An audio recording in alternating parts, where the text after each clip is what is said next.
다음 주일이 119 구명 운동 주일입니다. 그래서 오늘은 전도에 대해서 말씀을 드리려고 합니다. 오늘 본 말씀이 디모데후서인데요. 바울 선생님께서 쓰신 서신입니다.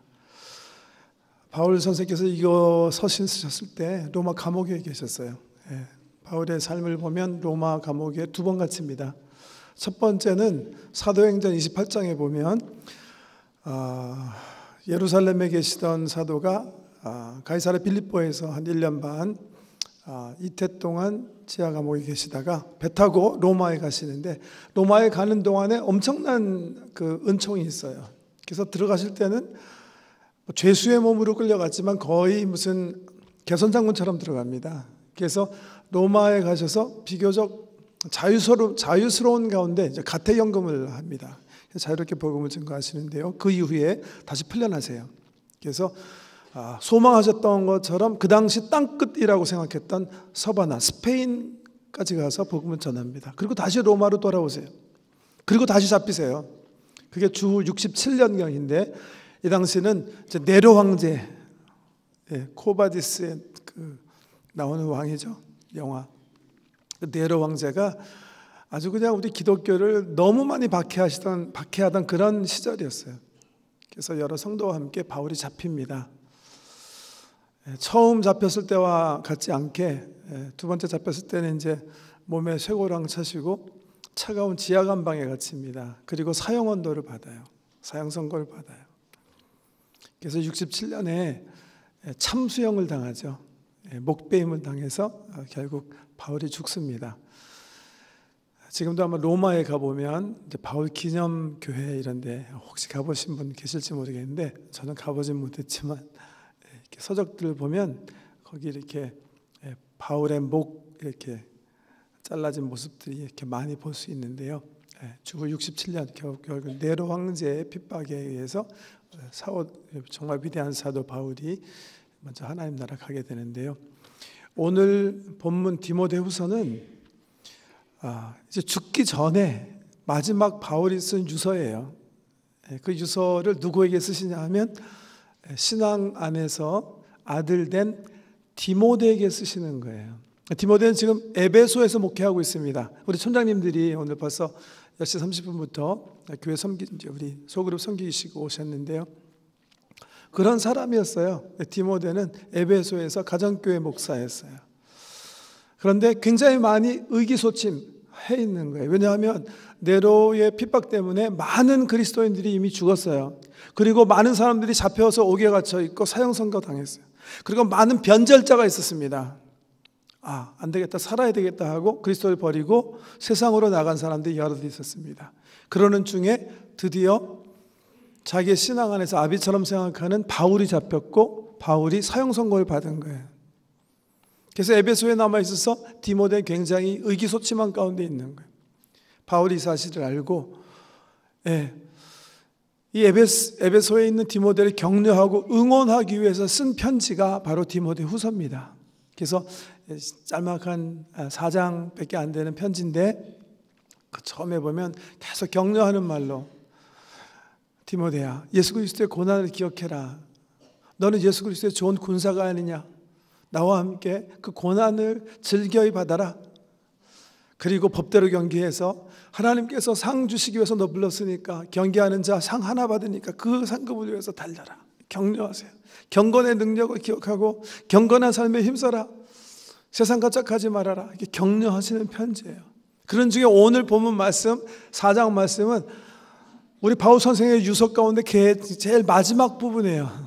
끝맺음 그런 부분이에요.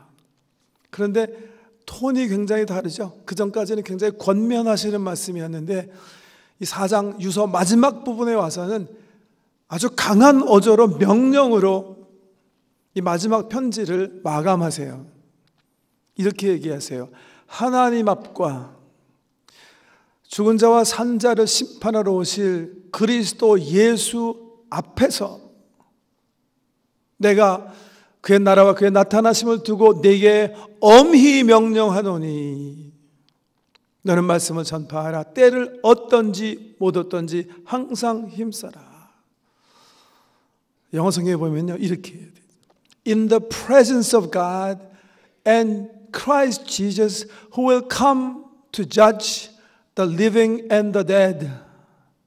바울은 이 말을 할 때 그 심령에 다른 어떤 순간보다도 이 글을 쓸 때 하나님의 임재하심, 우리 예수 그리스도께서 함께 하심,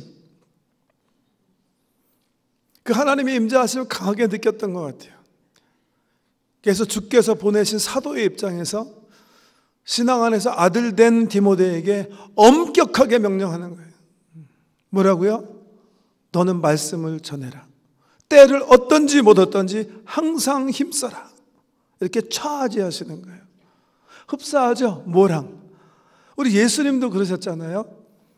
부활하시고 이 세상을 떠나서 하나님 나라로 가시기 전에 바로 태동된 사도들과 그 교회를 향해서 마태복음 28장 19, 20절에 보면 하늘과 땅의 권세를 내게 주셨으니 그러므로 너희는 가서 모든 족속으로 제자를 삼고 아버지와 아들과 성령의 이름으로 세례를 주고 내가 내게 분부한 모든 것을 가르쳐 지키게 하라.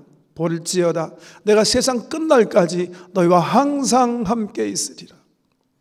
또 하나님 나라로 바로 승천하시기 전에 모인 500명 성도들 향해서 오직 성령이 너에게 임하시면 너희가 권능을 받고 예루살렘과 온 유대와 사마리아와 땅끝까지 이르러 내 증인이 되리라.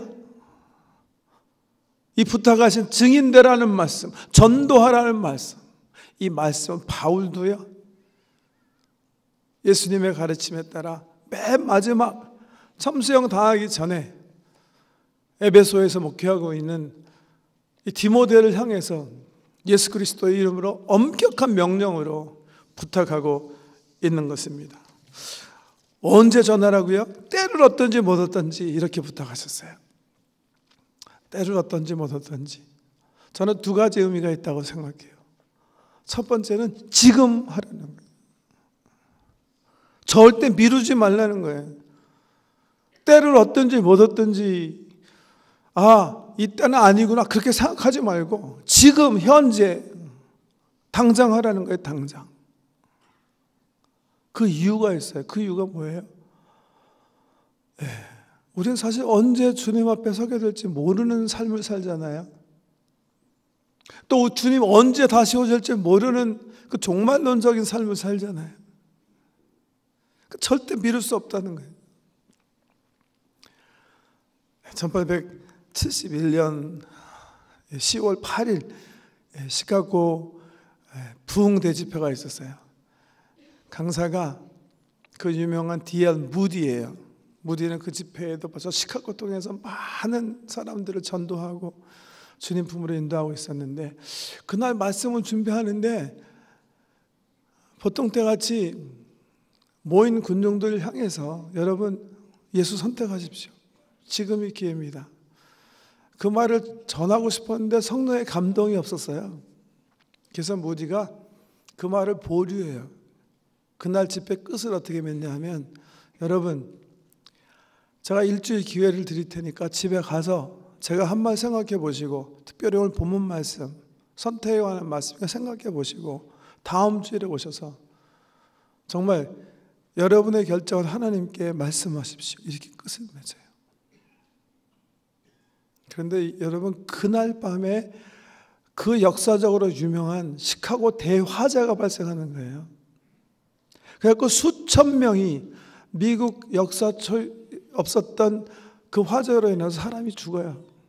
그 중에 많은 사람이 부흥 집회에 참석했던 사람이에요.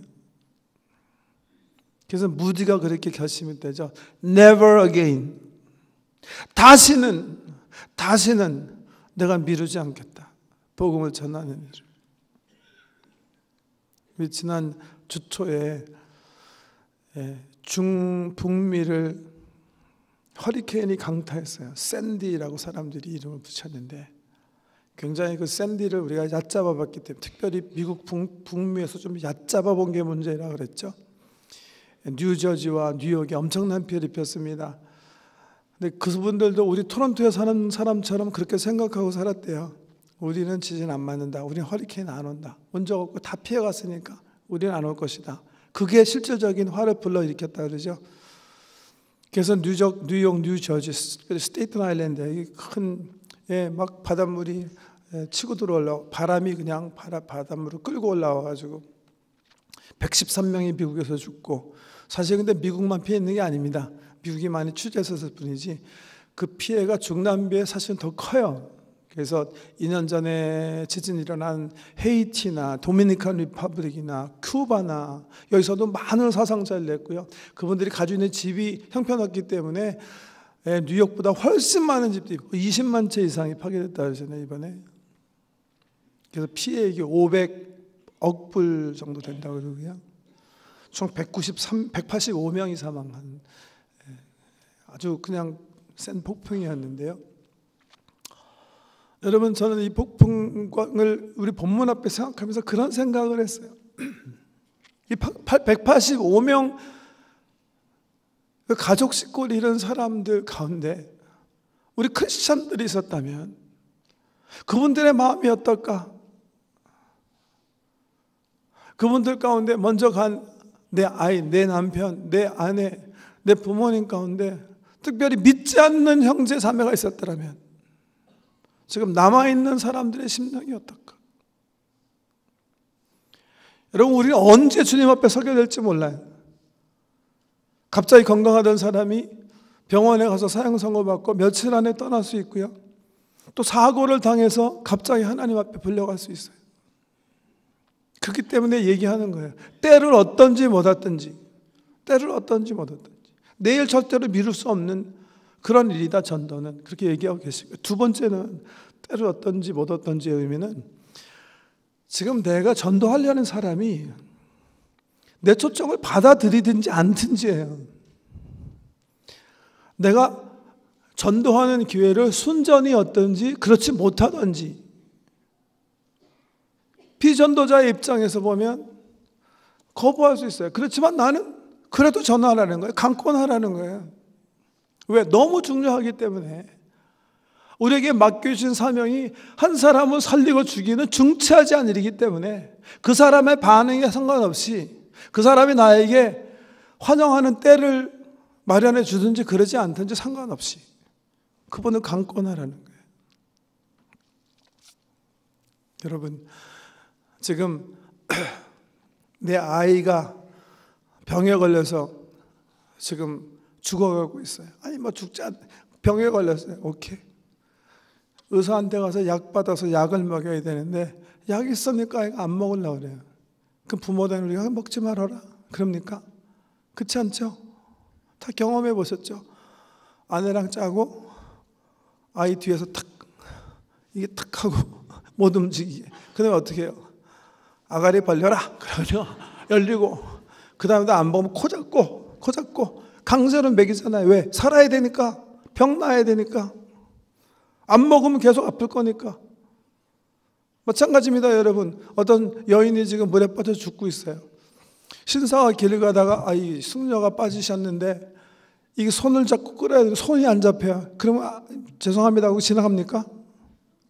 아닙니다. 머리채라도 끌어서 살려야 되는 거예요. 생명을 살리는 데 있어서는요, 방법이 중요한 게 아니고 매너가 중요한 게 아니에요. 왜? 살아야 되니까. 때를 얻든지 못 얻든지. 왜? 이 기회를 저 사람이 놓치면 저건 죽는 거니까. 그 복음의 긴박성, 이 시급성을 가지고 전도의 삶을 살아라 하는 게 오늘 말씀이에요. 그 이유를 지금 얘기하고 계세요. 성경에 보면 바울 선생님께서 그 이유가 뭐냐? 첫 절에 이렇게 얘기하시죠. In the presence of God and Christ Jesus who will come to judge the dead and the living. 그 다음에 단어가 중요해요. In the view of His kingdom and His appearing, 이렇게 얘기하고 계세요. 이게 무슨 말이에요? 관점 얘기하는 거예요. 관점. 어떤 관점? 예수 그리스도의 다시 오실 그 사실의 관점에서, 그리고 그가 지금 펼쳐나가시는 나라의 관점에서 볼 때 너희들은 반드시 때를 얻든지 못 얻든지 그리스도의 이 피 묻은 복음을 증거해야 된다는 거예요. 뭐 때문에? 한마디로 얘기하면 심판 때문에 그런 거예요. 임박한 심판 때문에. 그 심판을 통해서 우리 인류는 둘로 나눠질 것이기 때문에. 지난주에 참 섭섭한 소식이 있었어요. 우리 성도 가운데 어떤 분이 정말 카나다 살려고 많이 애를 쓰셨는데 몇 년 동안 노력하셨는데 이 카나다 정부에서 마지막으로 이제 거부하셨어요. 그래서 한국에 나가시게 됐어요. 참 따님과 함께 여기 살기 원하셨는데 잘 일이 성사되지가 않았어요. 참 그분과 대화하면서 그분의 마음이 얼마나 상심한 마음인지 몰라요. 얼마나 실망하셨는지 몰라요. 마지막 그 호프를 가지고 있었는데요. 그렇지만 대화 가운데 우리가 이렇게 얘기하면서 위로받았거든요. 괜찮습니다. 괜찮아요. 왜? 요즘 한국도 잘 사니까, 살만하니까. 많이 섭섭하지만 또 나가 살면 또 거기서도 또 한 삶 발견할 수 있을 테니까. 여러분, 그렇지만 우리가 죽음을 통해서 혹 주님께서 다시 오심을 통해서 주님 앞에 서게 될 때 그 심판대에서 하나님께서 결정하실 그 심사, 그 심사는 절대 라이트하게 생각하시면 안 돼요. 그 심사에 따라서 어떤 사람들은요, 영원한 하나님의 생명을 누리게 돼요. 그분 통치 속에 들어가서 살게 돼요. 또 한 부류는 정말 죽고 싶어도 죽지 못하는 유황 불구덩 속에 들어가게 되는 거예요. 누가복음 16장에 보면 우리 예수님께서 하신 말씀에 보면 그곳에 가게 된 사람들은요, 그곳에서 물 한 방울도 갈망하지만 얻지 못해요. 영원히 거기서 살아가는 거예요. 그렇기 때문에 어떻게 하라는 거예요? 때를 얻든지 못 얻든지 그리스도의 복음을 증거하라는 거예요. 왜? 심판이 있기 때문에. 우리 인생이 죽는 것은 주께서 정한 이치고 그 후에는 심판이 있으리라. 하나님의 엄중한 심판이 있다는 사실을 기억하시고 열심히 전도에 힘쓰라는 거예요. 두 번째 성경에서 얘기하시는 전도의 시급성, 이유는요, 주님 앞에 심판을 통해서 천국에 가서 사는 그 삶뿐만이 아니라 지금 이 땅에서 우리가 살아갈 삶을 위해서도 우리가 전도해야 된다는 거예요. 왜? 예수 없이는 기본적으로 우리가 이 세상에서 허탄한 삶을 살게 돼요. 방향이 없는, 의미 없는 삶을 살기 때문에 그 허탄한 삶으로부터 회복되기 위해서, 해방되기 위해서 그리스도의 복음을 증거하라는 거예요. 전 제가 만난 사람 가운데 정말 이렇게 잊혀지지 않는 자매님이 한 분 계세요. 미국 몇 해 전에 미국 버지니아주에 가서 제가 만난 분인데요. 제가 목회자 연수 프로그램 갔었어요. 비블리컬 카운셀링이라는 코스인데 엘레인 선배 목사님이 굉장히 좋으니까 한번 꼭 가서 공부했으면 좋겠다 추천해 주셔가지고 제가 가서 공부를 했는데요. 가서 보니까 주로 다 백인 목사님들, 나이 드신 목사님들이 주로 와 계세요. 4박 5일 하는데 등록을 하고 공부를 시작했는데 보니까 우리 동양 사람은 딱 한 분 더 있어요. 저 말고 여자분인데 굉장히 젊은 분인데 중국 분인 것 같기도 하고 우리 한국 분인 것 같기도 하고. 그래서 이제 첫째 날 월요일 날 오후에 30분 커피 브레이크에 자연스럽게 만나서 서로 소 인사하게 됐어요. 인사하고 보니까 우리 북미, 미국 교포 2세세요. 네, 그래갖고 이제 제가 예의상 이제 물어본 거예요. 자매한테, 자매님 어떻게 이 목회자 연수 프로그램에 오게 됐나요? 목사도 아닌데 물어봤더니 저는 뭐 예의상 물어본 건데 이분이 그 나머지 한 20여 분 남은 동안에 자기 간증을 아주 자세하게 해주셨는데 저는 정말 놀란 간증이에요. 버지니아 5월 너무 아름다운 그 계절에 아주 파란 하늘 밑에서 엄청난 이야기를 들었는데 이 자매님이 초등학교 선생님이신데요. 그 초등학교 선생님이신데 아주 인기 좋으신 분이에요. 아주 제가 이렇게 대화해 보니까 참 명랑하시고 미모시고 아주 그냥 젊음이 넘치시는 그런 분이세요. 자기 말로 2003년 버지니아 주 가버너가 주는 베스트 티처스 어워드 가진 사람이고 정말 교장 선생님이 스카우트 하려고 탐내는 그런 교사고 부모님들이 맡기고 싶어하는 그런 선생님이세요. 제가 보니까 정말 그럴 것 같아. 근데 거기서 얘기가 탁 터닝 되는데요. 그거는 그렇지만 다른 사람이 자기 보는 엘렌이라는 자매님인데요. 자기 속사람은 거진 반대였다는 거예요. 항상 우울하고 항상 절망이 정말 가슴속에 가득하고 전혀 기쁨이 없고 정말 죽고 싶은 그런 나날을 살고 있는 거예요. 밖에서 항상 칭찬받고 인정받고 사는데 자기 속사람은 전혀 그렇지 못하는 거예요. 그래서 이 내적인 아픔이 심화되는 어느 날 자매가 가지고 이제 모은 약을 가지고 투약해서 이제 자살을. 다행히 막 신음하고 있는 아내를 이제 결혼한 지 얼마 안 되는 남편이 이제 발견한 거예요. 그래가지고 아내를 데리고 하스피탈에 가가지고서는 약 다 뽑고 치료받고 그다음에 뭐 거기 소셜워커나 뭐 카운셀러 들러붙어가지고 정신의학자들이나 해가지고 막 도움을 받았다는. 거기서 약도 복용하고 릴렉세이션, 엑서사이즈도 배우고 호흡법도 배우고 요가도 배우고 카운셀링도 받고 하면서 자기 내적인 상처를 이제 위로받기 시작하는데요. 그 자매 말이 그분들과 대화하고 또 함께 있고 할 때는 어느 정도 이게 좀 뭔가 내적인 평화가 있는 것 같다가도 다시 떨어지면 마음에 다가오는 그 절망감을 참을 수가 없었어요. 그래서 이분이 어떻게 칼을 구했는지 하스피탈 내에서 다시 2차 자살을 기도했는데, 그래서 이번에는 칼을 가지고 손목을 걷는데요. 저한테 이렇게 보여주는 거예요. 보니까 정말 선명한 자가 2개가 손목에 나 있어요.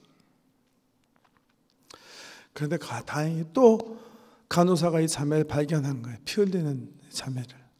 그래갖고 이제 정신병동에 갇혀가지고 자켓 입고 계속 도움을 받으면서 정신병원에서 이제 감시 받으면서 생활을 하는데, 자기 남편이 찾아와서 자매에게 이런 말을 하더래요. 자매, 여보, 내가 다른 사람한테 들었는데 여기서 1시간 반 떨어진 곳에 어떤 목사님이 계신데 그분에게 많은 분들이 도움을 받는다고 하니까 그분 찾아가서 도움을 받아보자.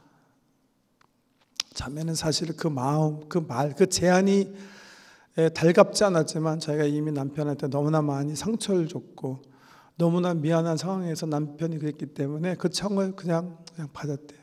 당신 원하는 대로 하라고. 그래가지고서는 병원 의사의 허락을 받고 이제 그 1시간 반 떨어진 곳에 계신 목사님을 찾아가서 만나 뵀다는 건데요. 첫 세션, 그러니까 미팅을 가진 거예요. 근데 그 미팅에서 이 자매가 굉장히 신선한 충격을 받았대요. 뭐냐면 보통 우리 카운셀링이라는 게 그렇거든요.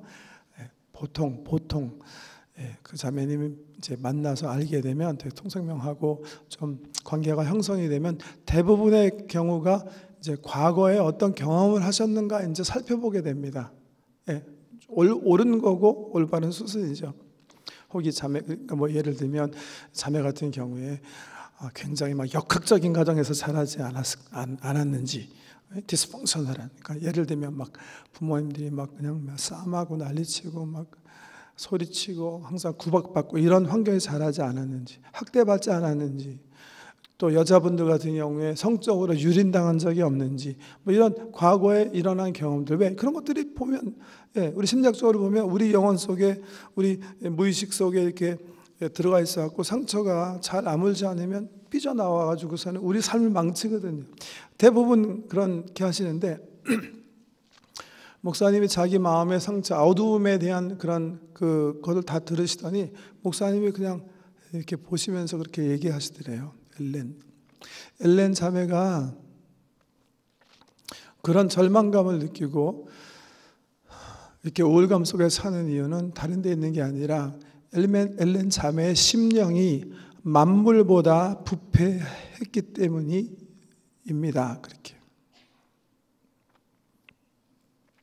그러면서 성경을 이렇게 보여주시더래요. 에레미야서 17장에 보면 에레미야 아시죠? 에레미야 선지자가 이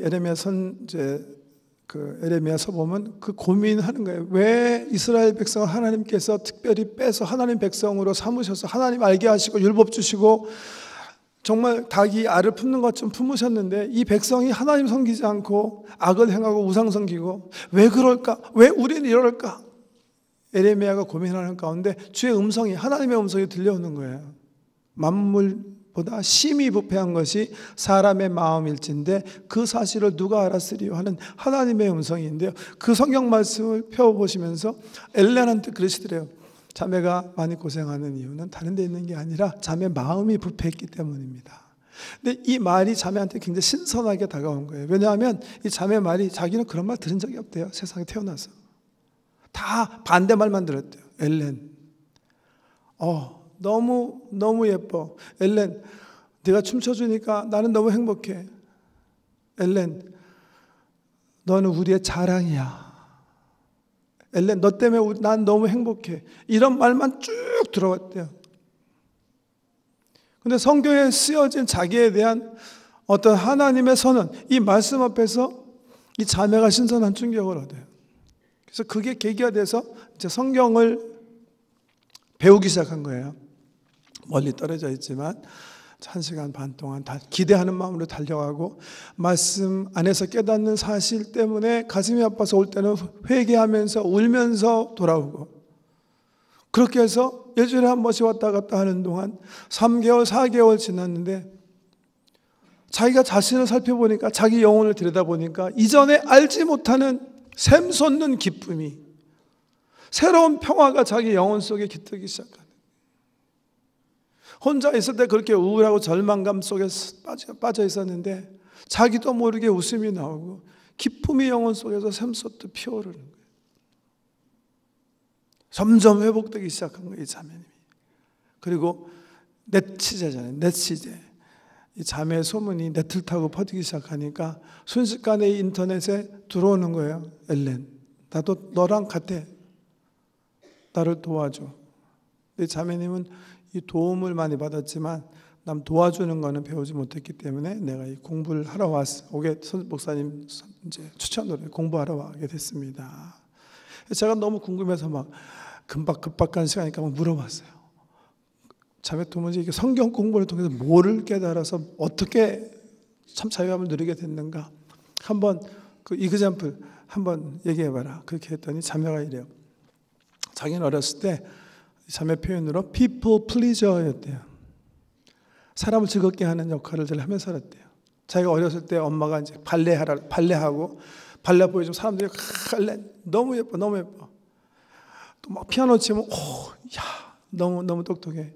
또 공부 성적 잘해가지고 우리 자랑이야. 그래서 항상 그 칭찬 따먹게 하면서 살았다는 거예요. 사람들이 해주는 칭찬, 사람들이 자기 프레이즈하면 그 얻어지는 마음속의 뿌듯함, 영광, 이것만 위해서 살았다. 지금도 그렇게 살고 있는 것을 발견했대요. 근데 성경 공부를 하다가 이것이 정말 하나님 앞에서 너무 부끄럽고 큰 죄악이라는 걸 깨달았대요. 하나님께서 우리 인생을 만드셨을 때 기본적으로 하나님의 영광을 위해서 만들었는데 자기는 그걸 몰랐기 때문에 철저하게 어렸을 때부터 29살 난 그 시점까지 철저하게 자기 영광, 사람 통해서 어떻게 하면 칭찬받을까, 어떻게 하면 인정받을까 하면서 살아왔다는 사실을 깨달았다. 회개하고 하나하나 말씀에서 자신을 세워나가는 그 수개월 동안 이 자매가 해방되기 시작했던 거예요. 해방. 참 기쁨을 누리고 있습니다. 여러분,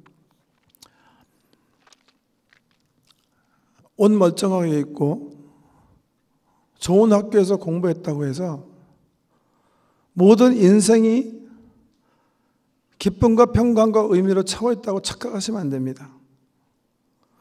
한번 상상해 보세요. 저와 함께. 예수 없이 뭐 위해서 사는 거죠?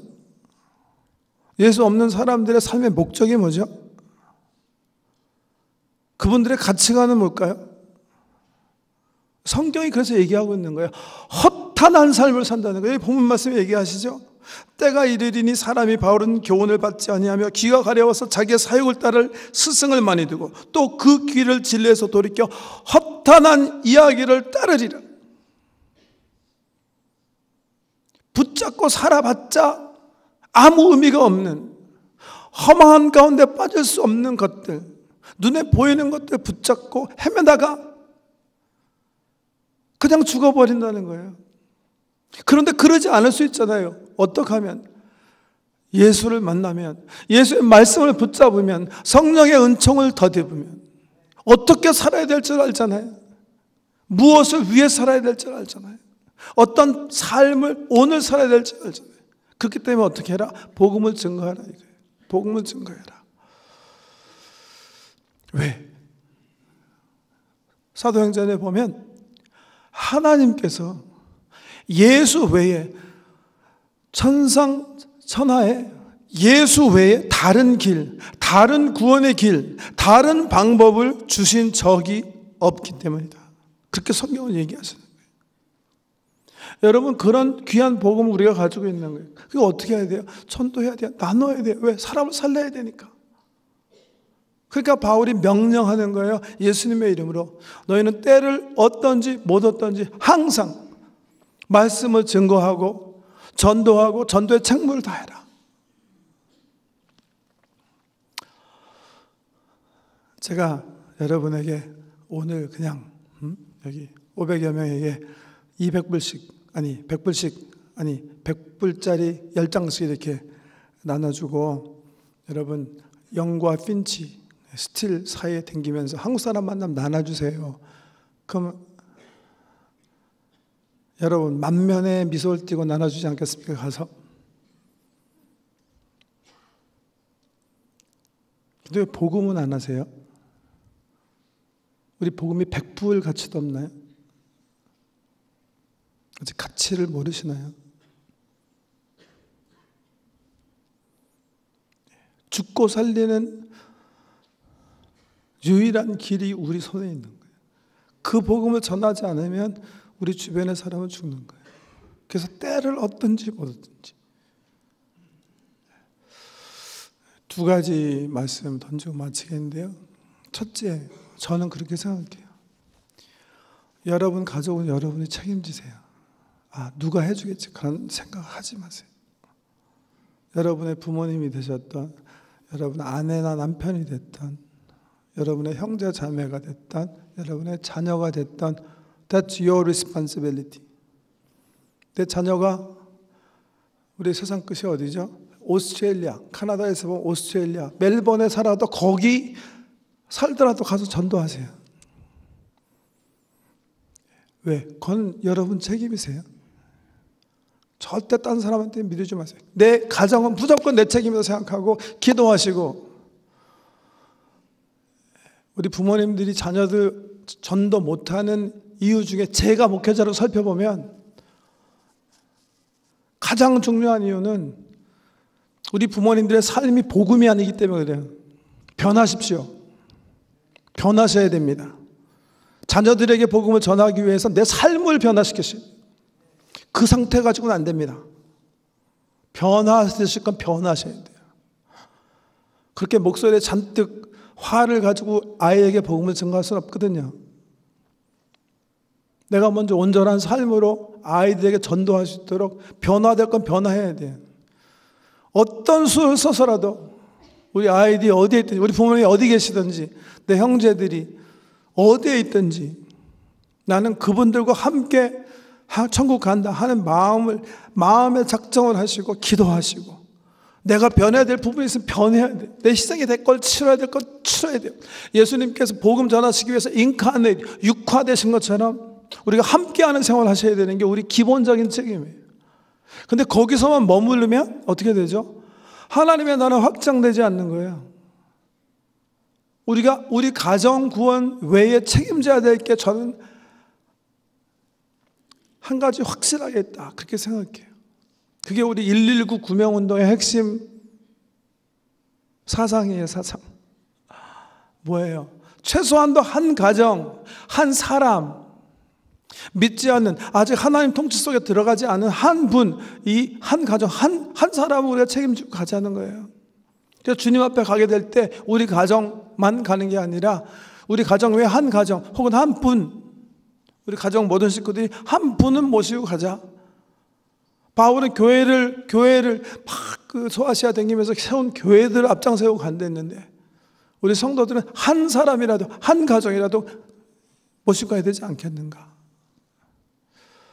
그래서 오늘부터 물론 여러분 우리 성도님들이 이미 태신자들 가슴에 품고 기도하시고 전도하려고 애를 쓰시고 계신 줄 아는데요, 아직 마음속에 그런 분 정하지 않으신 분들은 엎드려서 기도하시고, 성령님 내 눈을 열어주시고 우리 하나님께서 미리 정하시고 택정하셔서 구원하시기로 계획되신 분을 내 가슴에 품게 도와주세요. 기도하는 마음으로 살펴보시고,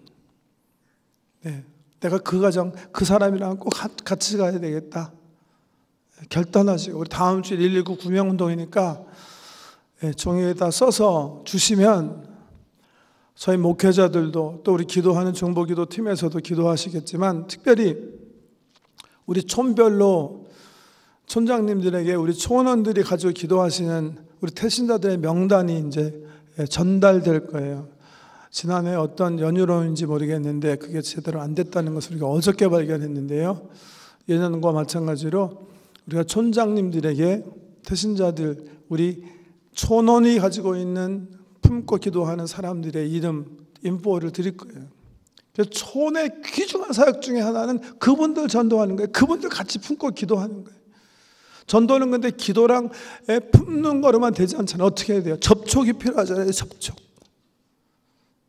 그래서 지난 이제 11월 달부터 시작해서 우리 아주 특별한 만남 시작되는 3월 중순까지 우리 촌에서 품고 있는 분들을 우리 촌장님들 지도하에 우리가 남녀 촌 모임 할 때 함께 초청하고, 혹시 촌원들이 겨울에 하이킹 가는 일이 있으면 그분 또 초청해보고, 커피 마실 때도 그분 초청하고, 크리스마스 팔 때도 초청하고, 연말 할 때도 또 초청하고 해서 이분들로 하여금 자꾸 우리 교회 커뮤니티에 우리 성도들의 모임 속에 한 발 한 발 들어오도록. 그래서 궁극적으로는 우리 3월에 복음을 12주 동안 믿지 않는 분들에게 전할 때에 그분들이 복음은 들어야 믿음이 생기니까 그 복음을 듣고 하나님의 사람이 되도록 하는,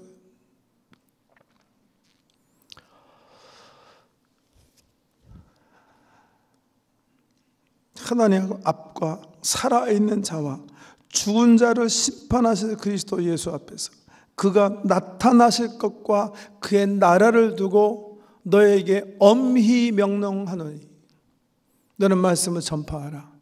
때를 얻든지 못 얻든지 항상 힘쓰라. 이 명령의 긴급성을 가슴속에 품으시고, 내 주변의 모든 사람, 믿지 않는 사람, 그 한 생명 천하보다 귀한 그분을 꼭 가슴에 품고 예수님처럼 전도하기 위해서 희생의 미랄이 되신 여러분 되시기를 다시 오실 예수님의 이름으로 축복합니다. 기도하십시다. 존귀하신 아버지 하나님, 우리 생명이 얼마나 귀했으면 우리 하나님께서 우리 몸을 입으시고 내려오셔서 십자가에 죽으셨겠습니까?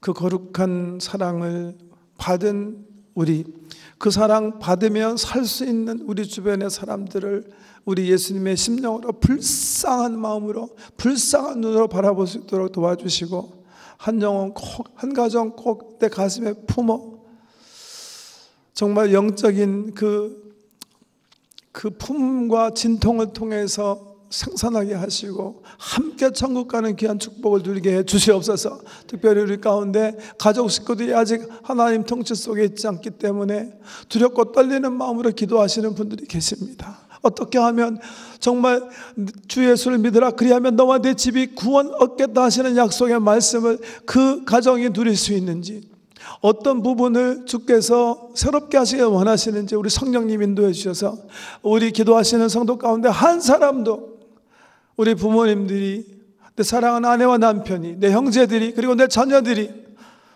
지옥에서 고생하는 모습을 천국에 와서 보지 않도록 하나님 도와주시옵소서. 우리 모두가 부활의 아침에 영광스러운 그 천국에서 만날 수 있도록 성령님 우리를 붙들어 주시고 사용하여 주시옵소서.